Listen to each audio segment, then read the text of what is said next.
what I wanted to talk about was the creation of the different living species.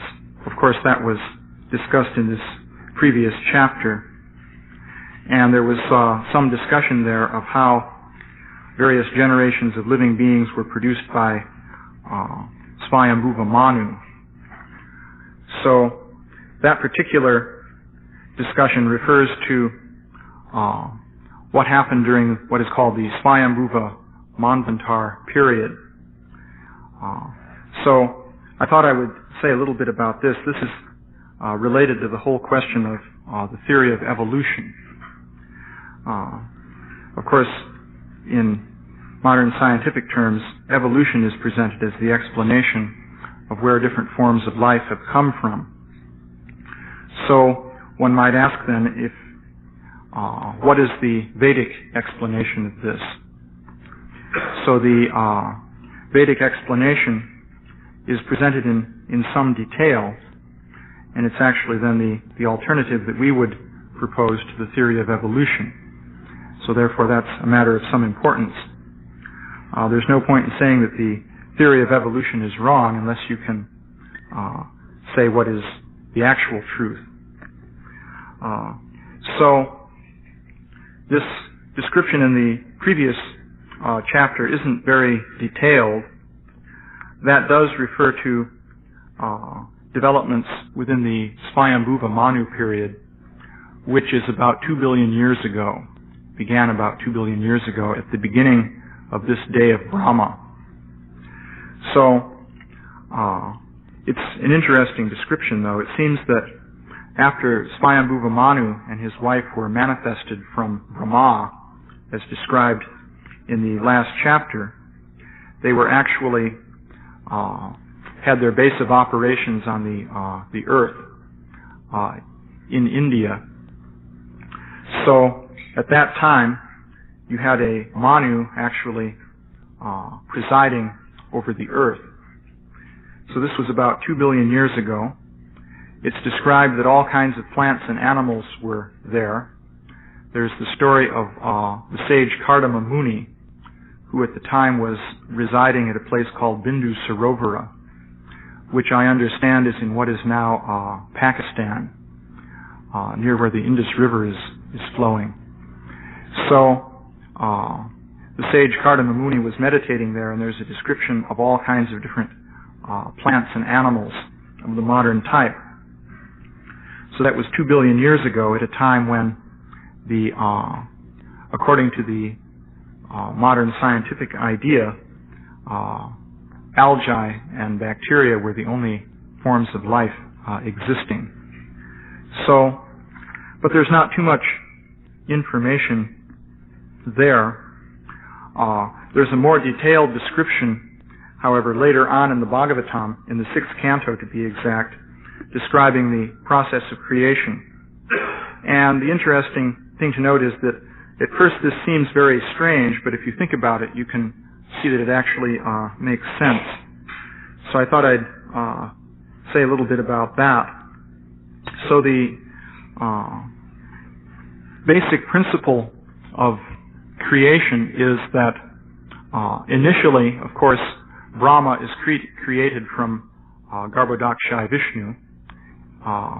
He comes out from the lotus flower coming from the navel of Garbhodakshai Vishnu. And from Brahma, various other kinds of living beings are generated. So this all takes place on the level of the heavenly planets or above. Specifically, Brahma's abode is called Satyaloka. So there are that's the topmost planetary system. So that does not directly deal with the situation, say, on the Earth. The Earth corresponds to the middle planetary system of Bhumandala, according to the Bhagavatam. So the question arises, how did different living species become manifest on the Earth? Because the explanation of how that happens would be the alternative to the theory of evolution, which says that they developed gradually from chemicals and so forth on the Earth. So the basic principle is that different demigods have produced different living species. This has happened in many different ways at different times. The story of Swayambhuva Manu is an example of one occasion in which this occurred. It has to happen repeatedly because there are successive annihilations or pralayas in which different living species are eliminated. So then they're again created.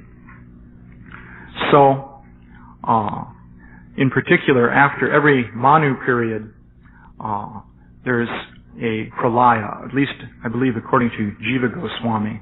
Srila Prabhupada points out there's some controversy on that issue. In any case, we're now in the 7th Manu period. The Manu period preceding this one, the 6th one, was presided over by Chakshusha Manu. So there's an explanation in the Bhagavatam of how the different living species during that Chakshusha Manu period were created. And that goes in, story is given in some detail. So it's kind of interesting. The story begins at a point where, without really any explanation as to how it happened, all human beings had vanished from the earth, and the earth was covered over by trees. So some persons named the Prachetas, who had been sons of a previous human king, Prachina Barhisat, had been meditating within the ocean for thousands of years by yogic power. So they came out and found that the entire world was covered with trees. Apparently there were no people around. They began to burn the trees by emanating fire from their mouths. And then Lord Brahma came down, and also Soma, the moon god, who's the presiding deity of vegetation. And they stopped the Prachetas from doing this. And it turns out that there was a young girl living among the trees named Marisha, and she was the daughter of Pramlocha, who was an Apsara. It seems that these Apsaras would have daughters in various ways, and then they would abandon them. This was their usual practice. So this Marisha was being cared for by the trees, and Srila Prabhupada explained that meant by the presiding deity of the trees. So I gather that would be Soma. In any case, she was given to the Prachetas as a wife, and as a result they had a son named Daksha, who was a reincarnation of the Daksha who had been born previously as the son of Lord Brahma. Daksha was a Prajapati. He was one of the direct sons of Lord Brahma, and he had been involved previously in the creation of progeny to populate the universe, but he had offended Lord Shiva, and thus he had gotten into some difficulties. So here at this point, he was being born again as the son of the Prachetas. So there's a verse saying that, it says, it's right here, his previous body had been destroyed, but he, the same Daksha, inspired by the supreme will, created all the desired living entities in the Chakshusha Manvantar. So this Daksha then became the creator of living beings. Apparently there was a need for living beings to be created at this stage. In any case, at least it seems evident that there were no humans around on the earth at that time. So there's a description here of how the Prajapati Daksha carried out this task. The first thing that he tried to do was create with his mind. It's stated here that with his mind, Prajapati Daksha first created all kinds of demigods, demons, human beings, birds, beasts, aquatics, and so on. But when Prajapati Daksha saw that he was not properly generating all kinds of living entities, he approached a mountain near the Vindhya mountain range, and there he executed very difficult austerities. So apparently he tried to use this method of creation through the mind, which is what Brahma does, but it didn't work properly, although it doesn't explain here what went wrong. So he performed austerities.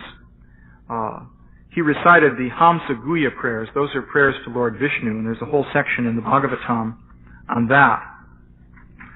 So after a long period of time, he was given, Lord Vishnu appeared before him and gave him a benediction. So it's explained that actually Lord Vishnu arranged for him to have a wife so that he could produce very large numbers of offspring.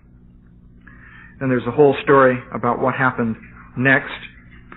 He produced, I think it was 10,000 sons, known as the Haryashvas. And Narada Muni came along and convinced those sons to remain celibate and seek self-realization. They were meant to populate the universe. So he then produced another 1,000 sons called the Sabalasvas, and Narada Muni came along and convinced them also to become celibate. At this point, Daksha was fried. And he cursed Narada Muni that you can never remain in one place for longer than 3 days. He thought this would be quite a terrible curse. But Narada Muni said that would be quite all right. And so then Daksha decided to produce daughters because he thought that Narada Muni wouldn't interfere in that case. So he produced 60 daughters.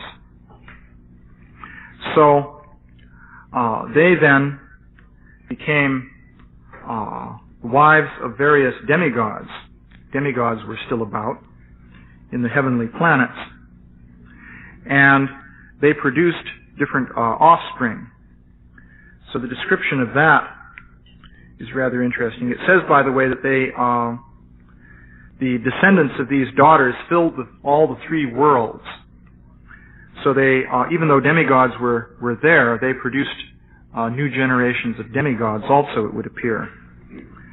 So, in reading this description, there are many curious points, and it's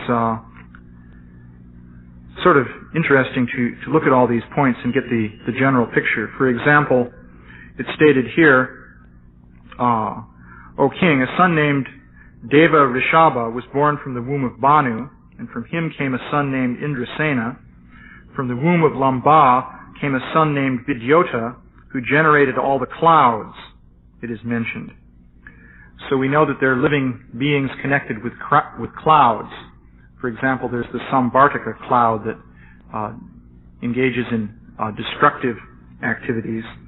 That cloud was used by Indra when he was pouring down rain on the Govardhan hill. So generations of clouds were produced. There are all kinds of generations descending from these daughters with different names. Most of these are demigods. We learn here that there are demigods called Muhurtas who descended from one of these daughters, whose role is to deliver actions and reactions of karma to living entities at different times of the day. It's an interesting aspect of things. Let's see. Whole series of demigods.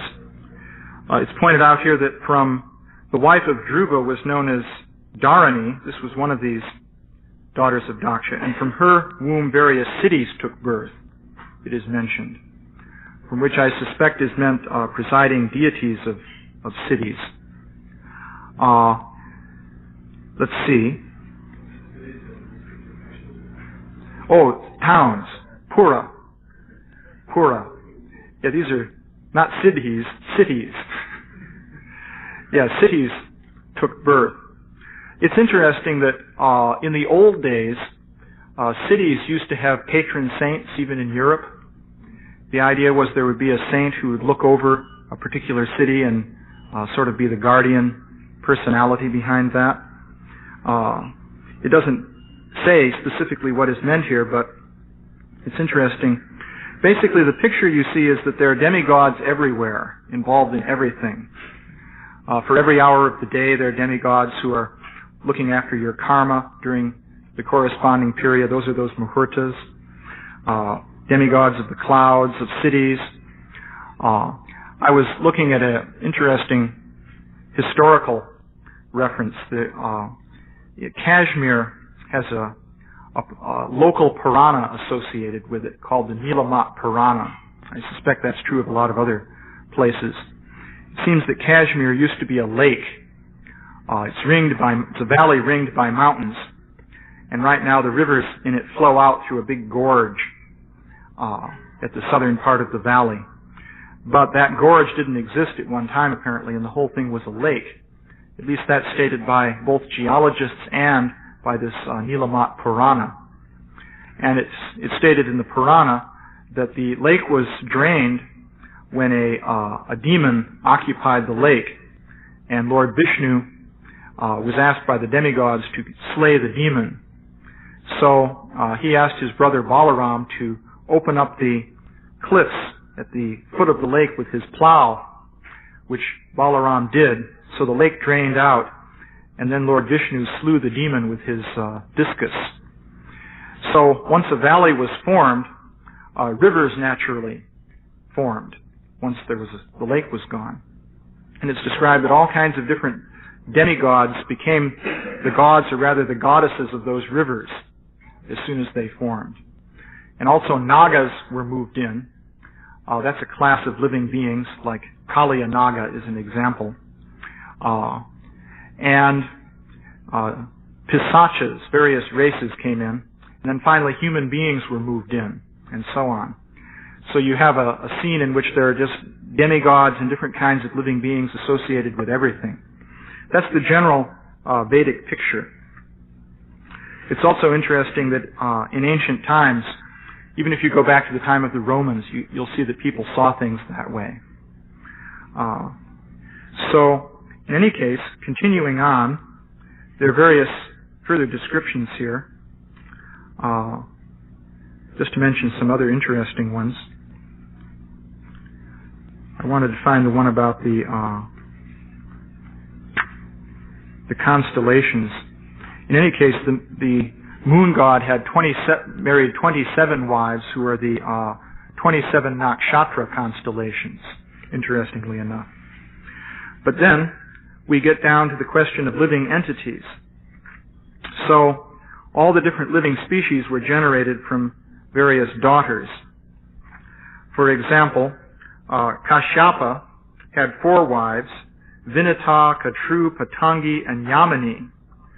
So Patangi gave birth to many kinds of birds. Yamini gave birth to locusts. Vinita gave birth to Garuda, and then also Anuru, or Aruna. Kadru gave birth to different varieties of serpents, it's described. Then, let's see, here the constellations are mentioned. Then it's pointed out that the moon god couldn't have any children because Daksha cursed him. Let's see. Then from Surabhi, the buffalo, cow, and other animals with cloven hoofs took birth.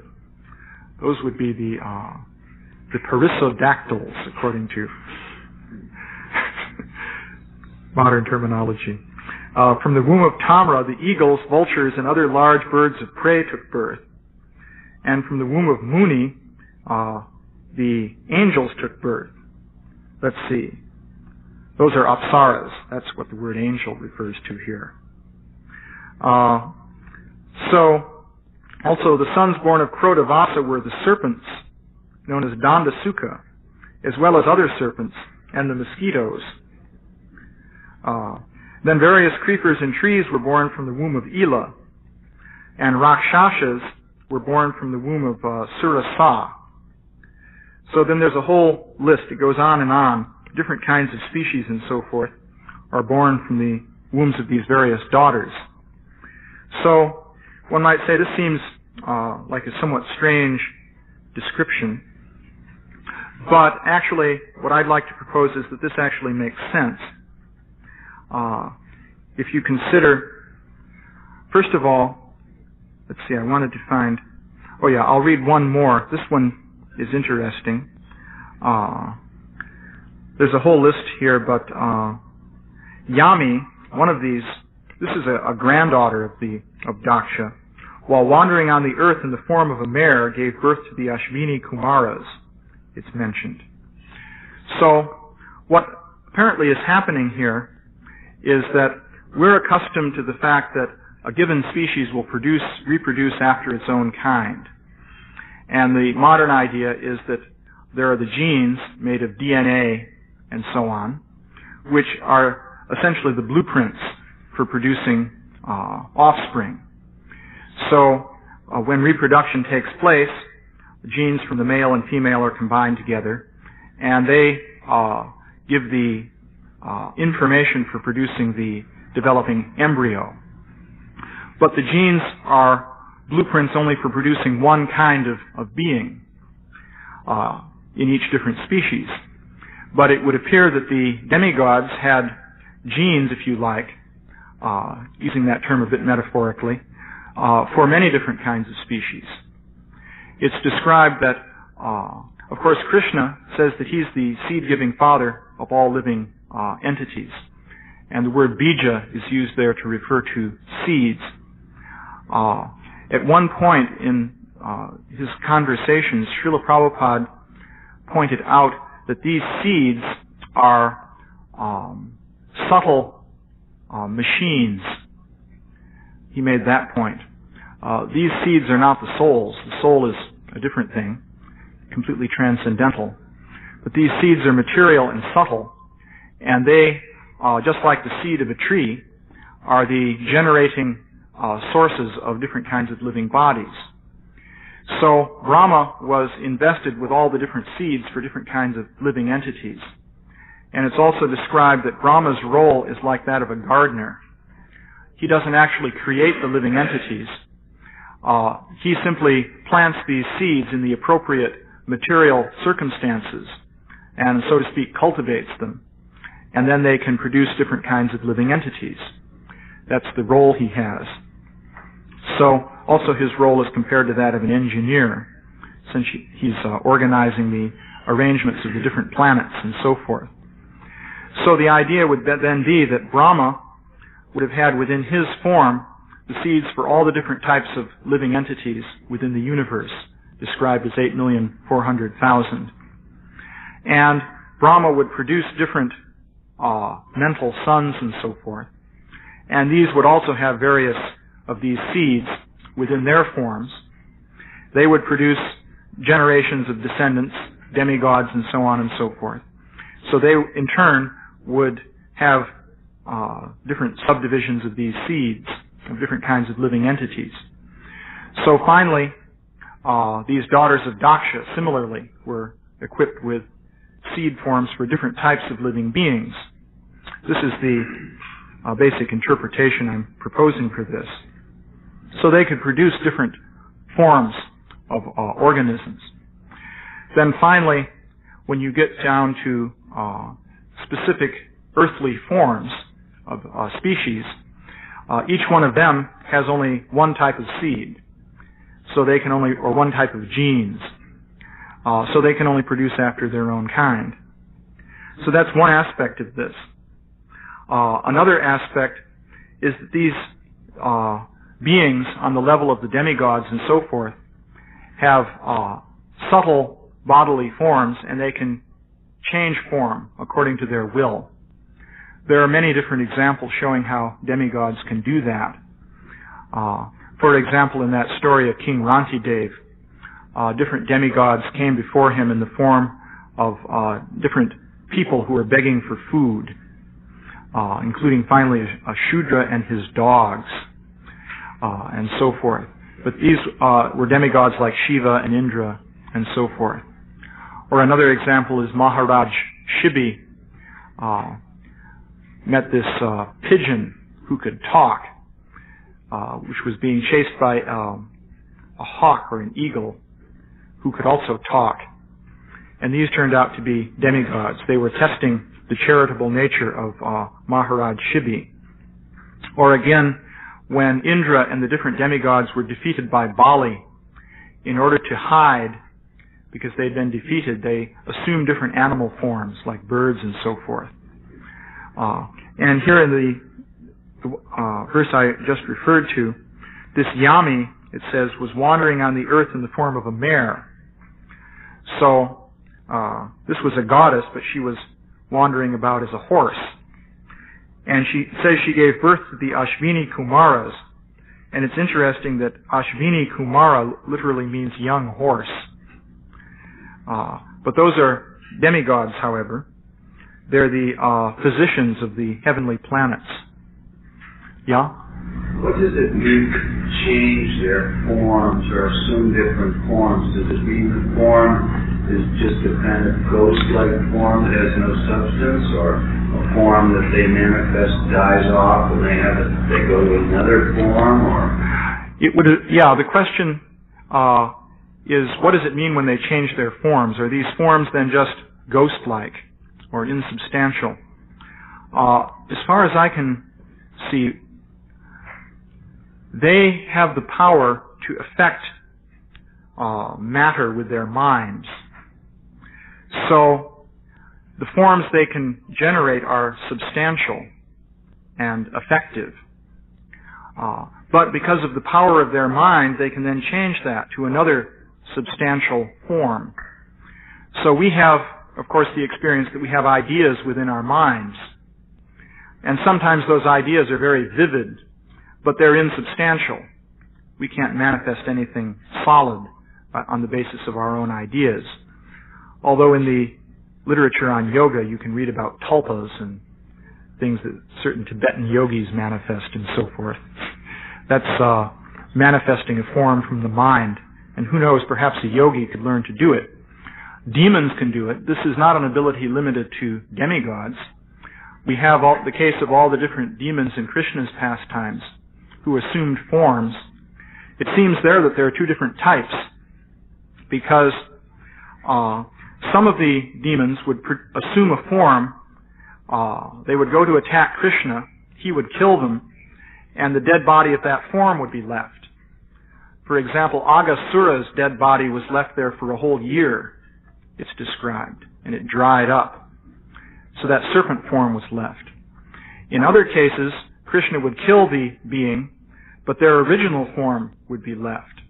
At least that happened in the case of Putana, who appeared as a beautiful woman, and then Krishna killed her, and this horrible Rakshasa form came there. So there seem to be different ways to do it, but some of the demonic associates of Kamsa were also producing substantial material forms that remained as dead bodies once they were slain. So, looking at these different descriptions, it would appear that beings on the level of the demigods and also these powerful demons could generate